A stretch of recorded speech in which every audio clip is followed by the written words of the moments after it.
چې کله د نبی علیہ السلام خلاف ټول مکه راجمع شوې ده. ابو طالب د مرګ په بستر باندې پروت دی. ټول رالل مشران ابو جهل او داغه هم نوارالل. وی ابو طالبا ته مشر معزز ستا درواره چې دی زمونږ په دې ټول کلي کې یو غیمه جوړه کړې ده.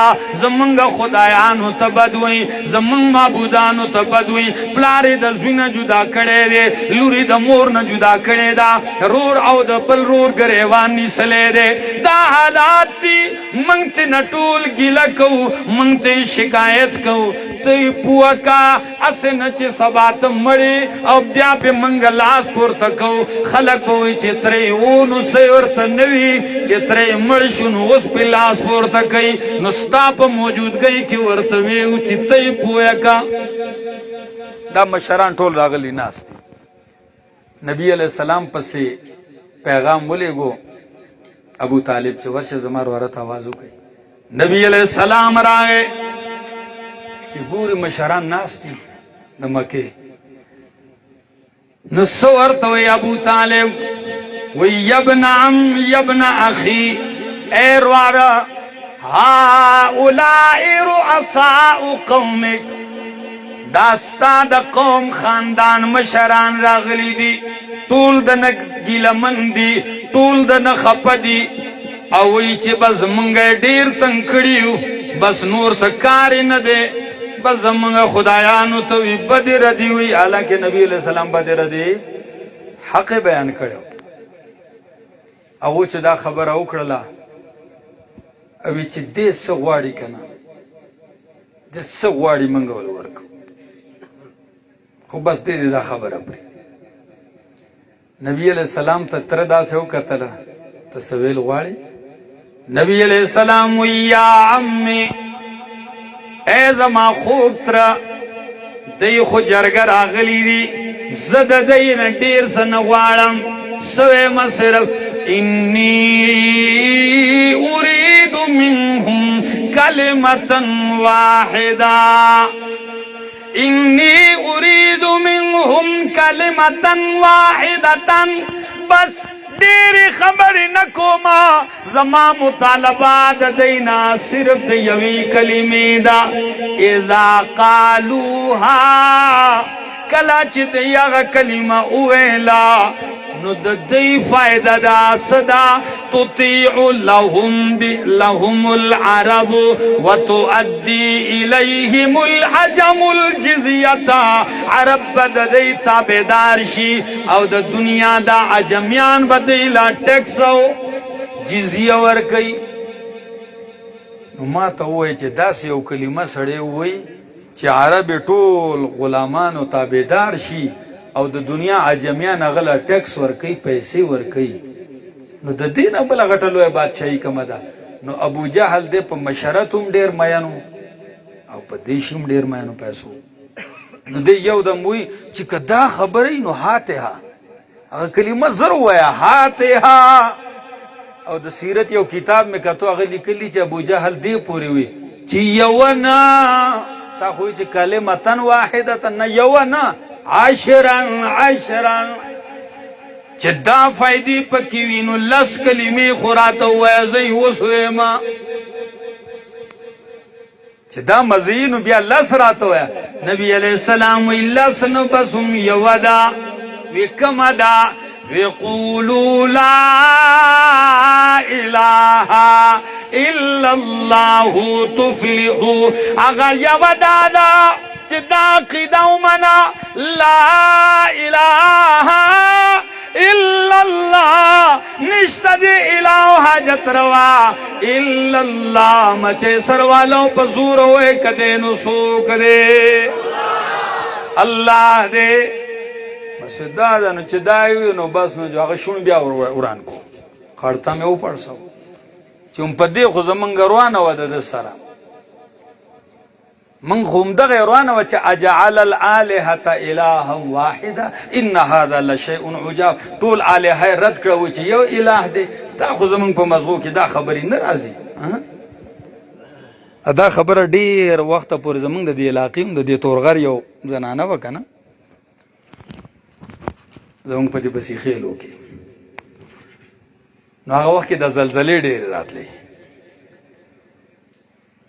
د څه کلونه مخکې نو ټولو به چې زلزله وي یا الله هغې څه چل وکړمه سړی دې ټولو وي بس یو الله ته خوله وازه کړله وي هغه غریب به چا چاله ضرورتونه پوره کوي بوډۍ وه وي دومره خلکو ته وي دا خولې وازې کړلې وي نو هغه غریب نو اوس هغې د خپل ذهن مطابق په الله ترس کوو پوه شوئ دا نو خبر نو د مکې خلقو یجعل الالهة الها واحده ان هذا لشیء عجب دا زمونږ په مغزو کې نه راځي چې د هر څه به یو الله کوي نو چې د اله مسله یې نه منله نه پیپېده الله وی چې په کومه مسله کې هم اختلاف ته ناول به هم د منې دقه پخومه نو امام رازي وایي چې لا اله الا الله په قرآن کې 30 کرته ذکر کړه دا جمله یې څو ځله راوړه پرېږدی وي چې ښی در باندې پخه کما لا اله الا الله دا وي او د دې دپاره موسم ماحول ہر سنگچی علامہ اقبال وہی نغمہ فصل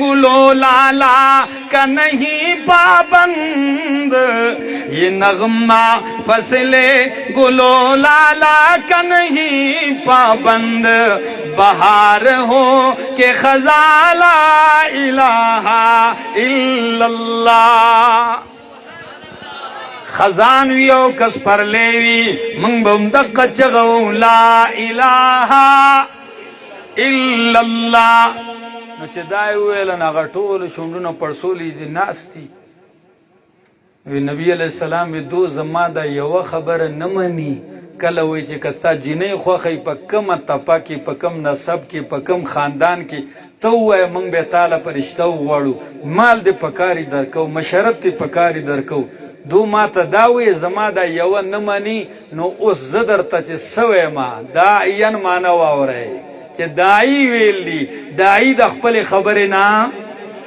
وی ما ته دا وی چې زن زر زمین سیادت قیادت دولت پکار دے واورئ ترا کدی داوی نو زه محمد داوی ما چې دا زمکی باندې سیزونه خو پرېږده تره کدی لاړ شي دا انور زما په یو لاس کې کیدي سپوږمۍ راوړي په بل لاس کې کیدي په الله مې د قسمي د خپلې خبرې نه یو قدم وروسته کیدو ته تیار نه یم وداعیا الاللہ ما تدائی گرزولے اللہ طرف تا وسراجا منیرا خبر میں کم زی نراغست ہے چھ قرآن نور دے نور لڈیوہ پکار دا نور ڈیوہ پیغمبرہ وسراجا منیرا اے پیغمبرہ ماتا سراج منیر گرزولے تاسو قرآن اگورے مچے سروالو طلباء بطن لکھون واخلے قرآن کے اللہ سراج نور تو ویلی ستا نور تو اللہ سراج ویلی دی دا زمان مخی دیرشتم سپارہ دا او دا سورت نم دے سورت نبا دیکھے اللہ وی سراجا وحاجا وجعلنا سراجا وحاجا اللہ ویا خلقو شپمی درلا لباس گرزولی دا رزمی دا معیشت ذریعہ گرزولی دا او دا اسمان او دا زمکی ترمنز میں نور پیدا کرے دے سراجا وحاجا تپ ورک ان کے رنا ورک ان کے گرمائش ورک ان کے ننور تیسویلی دی سراجا وحاجا او پبل زائی کہ اللہ پیغمبر تا سراج ویلی ما چاہت ہوئی سراجا منیرا فرق سکڑے دے نور تا سراجا او پیغمبر تے سراجا منیرا ویلی دی او دا سورت فرقان یو آیت کی اللہ نور او د سپوږمۍ دواړو ذکر کړي دي